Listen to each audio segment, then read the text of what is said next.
saja. Terima kasih juga atas waktunya. Kalau saya mau menerapkan, Jangan alihkan lurahnya sudah mati, lurahnya masih hidup, camatnya yang mati. Tukuran satu. Baik, Assalamualaikum warahmatullahi wabarakatuh. Bapak-bapak dan ibu sekalian, terima kasih atas kehadirannya. Saat ini kita sedang berkumpul untuk kesekian kalinya membicarakan masalah mafia tanah lah, problem-problem di dalam pertahanan nasional kita. Karena banyak sekali masalah sehingga kita tidak cukup bertemu sekali, 2 kali, 3 kali karena sangat rumit. Hukum yang ada juga rumit kalau dilaksanakan apa adanya. Tapi kalau tidak diselesaikan secara hukum itu ya susah itu. Sehingga saya berkesimpulan begini, kenapa masalah tanah ini menjadi rumit? Ya pertama karena mafia tanah itu melakukan mafianya dengan cara melanggar hukum. Itu cepat sekali. Kalau orang mau melakukan penipuan itu kan cepat sekali, dap itu dan tidak peduli. Sedangkan kita mau menyelesaikannya harus ikut aturan hukum. Kalau seseorang lakukan itu dipanggil, dia datang, tunggu dulu, panggil lagi, saksinya pergi, tunggu dulu, kantahnya udah pindah, kantor pertanahannya, kepala kantor pertahanannya sudah pindah, tunggu dulu, makin lama makin bertumpuk dan permainan terus terjadi di situ. Nah, kita mau menyelesaikannya dan hari ini kita bertemu pertama atas usul Mas Eros Jarot yang sekarang membentuk satu kelompok atau mengadakan penggalangan pembangunan opini dan gerakan, tentu saja bukan sekedar opini, untuk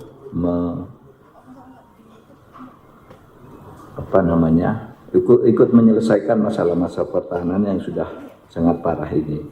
Sehingga di sini kalau menurut daftar saya yang dari tamu ini yang hadir ada Mas Bambang Harimurti, kemudian Pak Faisal Basri tidak datang ya.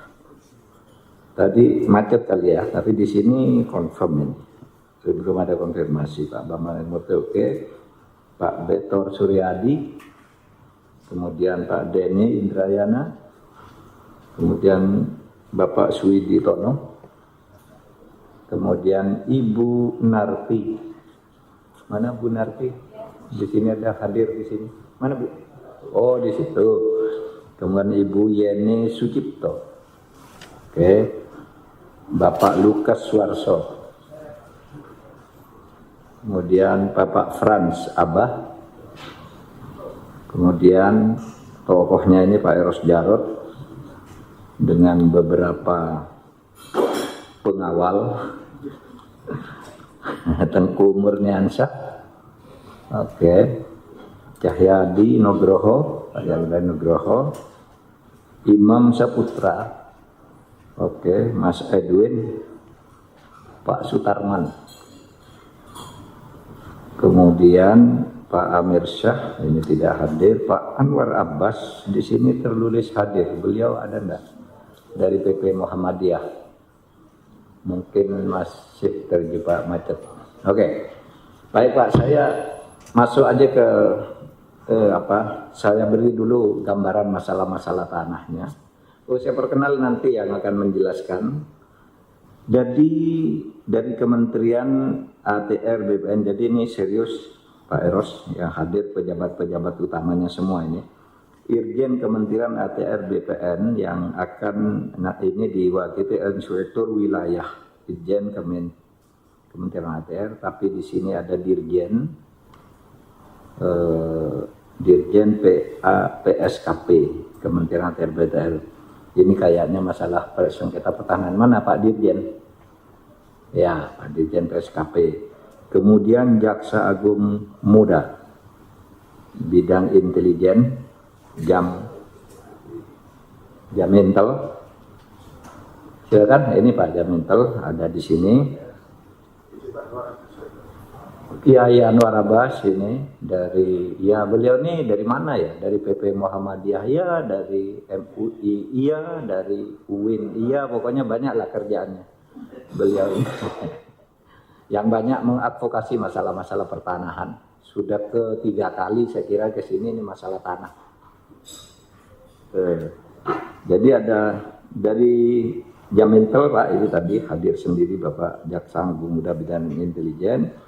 Kemudian Jam Pidum ini diwakili oleh Kasih Wilayah 2. Kemudian Pak Kabar Eskrim hadir sendiri, Pak Agus Sambiranto didampingi oleh Bapak Dirpidum, dan tentu dari Kemenko Polhukam ya, ada banyak ya, dari Deputi 3, dari staf khusus dan sebagainya. Saya sampaikan dulu agar diskusi kita ini ada 11 modus tanah itu. Pertama, tanah masyarakat sudah bersertifikat atas tanah tetapi tidak dikuasai, sehingga diserobot oleh pihak lain secara tanpa hak. Jadi banyak tanah itu ada nih sertifikatnya punya masyarakat, tapi karena tidak diurus diserobot. Sekarang mau dipakai, ternyata dipakai orang lain. Yang kedua, tanah masyarakat dengan sertifikat hak atas tanah dikuasai oleh masyarakatnya, tetapi tidak punya bukti kepemilikan yang sah. Ya, buktinya berupa gendom, kemudian letter C dan sebagainya. Itu juga tiba-tiba dicaplok oleh orang lain. Ada tanah negara yang Bapak BUMN tiba-tiba ada yang menjual. Seperti yang kasus di mana itu, yang pesantren apa itu? Tiba-tiba ada pesantrennya di sana ternyata milik BPN. Sesudah mau diselesaikan ternyata banyak juga orang-orang gede yang punya di situ. Yang ketiga, tanah yang dihuni oleh masyarakat secara turun-temurun ya, tidak bersertifikat. Tapi tiba-tiba terbit sertifikat hak atas tanah pihak lain. Sehingga dia udah turun-temurun di situ diusir karena tiba-tiba ada sertifikatnya. Tanah yang dihuni oleh masyarakat secara turun-temurun tidak ada sertifikatnya, yang dulu memang tidak pakai sertifikat. Namun tiba-tiba ada yang memperjualbelikan ya, oleh pihak yang tidak berhak kepada pihak ketiga tanpa sepengetahuan penghuninya. Baru setelah diadukan, orangnya ngadu gitu, lalu enak aja ke pengadilan aja gitu. Setelah ke pengadilan kalah juga. Kalau yang ke rumah saya itu dia turun-temurun, di situ tiba-tiba tanahnya jadi hotel. Nangis pagi-pagi ke tempat saya, embok-embok gitu. Wah, itu tanah saya jadi gimana? Ngadu dong. Wah, setiap ngadu diusir. Di kantor polisi diusir katanya. Kamu menduduki tanah secara padahal dia udah turun-temurun, di situ hotelnya baru. Gitu. Dia nggak punya akses untuk mengadu ke Mas Eros gitu. Kan banyak di desa-desa tuh yang begitu. Mau ngadu kemana dia? Suruh ke Jakarta, mau ketemu siapa? Ke Polsek saja sudah diusir. Gitu. Ke BPN juga tidak dilayani. Banyak nih yang begini nih. Berikutnya, halaman berikutnya. Ada klaim tanah adat nih, tanah wilayah. Di atas area tanah sudah bersertifikat milik masyarakat. Namun masyarakatnya yang ingin menempati dipolisikan, malah digiring ke kantor polisi. Ada bodyguard-bodyguardnya, tidak punya akses lagi. Kemudian ada yang banyak juga kesalahan kantor pertanahan provinsi, kota, kabupaten melakukan penerbitan sertifikat hak atas tanah. Ya, ada kesalahan penentuan batas tanah, kesalahan pemetaan plotting tanah, keabsahan dokumen tanah, yang mengakibatkan tumbang tindih area tanah antar masyarakat. Sertifikatnya lebih dari satu lah. Ketika dibawa ke kantor pertanahan, loh kok ini ada begini. Waduh, gimana ya? Sudah ke pengadilan aja. Ke pengadilan enggak jelas lagi. Keputusannya bisa ada 2 macam, bisa 3 macam. Jadi bukan kita tidak tahu yang begini ini, tapi bayangkan betapa tidak mudahnya. Kalau orang mengatakan kenapa tidak ditindak, justru kita punya rumusan yang begini ini, dan karena kita sudah mulai bertindak. Sehingga kita tahu, oh ini peta masalahnya gitu. Bukan tidak mau menyelesaikan, tapi tidak mudah karena kita menyelesaikan harus lewat hukum. Sedangkan yang nyerobot ini tidak lewat hukum, seenaknya. Nah, orang seenaknya itu bisa seketika buat gitu pelanggaran itu. Ada masyarakat yang menguasai tanah aset milik pemerintah yang banyak nih, BUMN, aset BUMD, menguasai tanpa hak. Terkadang melibatkan orang gede yang juga memiliki klaim. Misalnya tuh yang saya sebut tadi kasus PTPN yang tiba-tiba ada ponpesnya yang mewah, sesudah dipersoalkan ribut karena dia sudah membeli, sesudah diteliti di pinggir-pinggirnya tuh banyak lagi orang gede yang punya tanah di situ, pensiunan menteri lah, pensiunan jenderal lah, mantan bupati, punya semua di situ. Rumit lagi masalahnya. Ya yang begini-gini ya tinggal PTPN-nya, tapi tadi coba yang lain-lain itu gimana? Yang buat sertifikat kepala BPPN-nya udah mati, lurahnya yang buat surat keterangan pertama udah mati, kantor kelurahannya udah pindah, dokumennya hilang semua, kan hukum tidak bisa kalau tanpa itu gitu.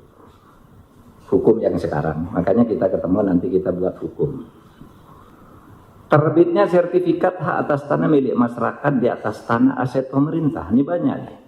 Aset pemerintah pemulihan masa lalu, ya di Solo itu masih ada tuh.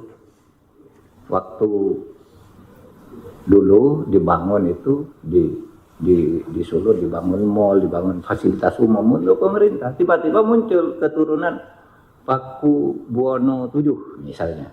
Saya keturunan Paku Buwono, ini tanah kami, berperkara lagi, dimenangkan lagi oleh pengadilan. Padahal itu sertifikat zaman Belanda 300 tahun yang lalu. Gitu. Sekarang ini terkatung-katung lagi.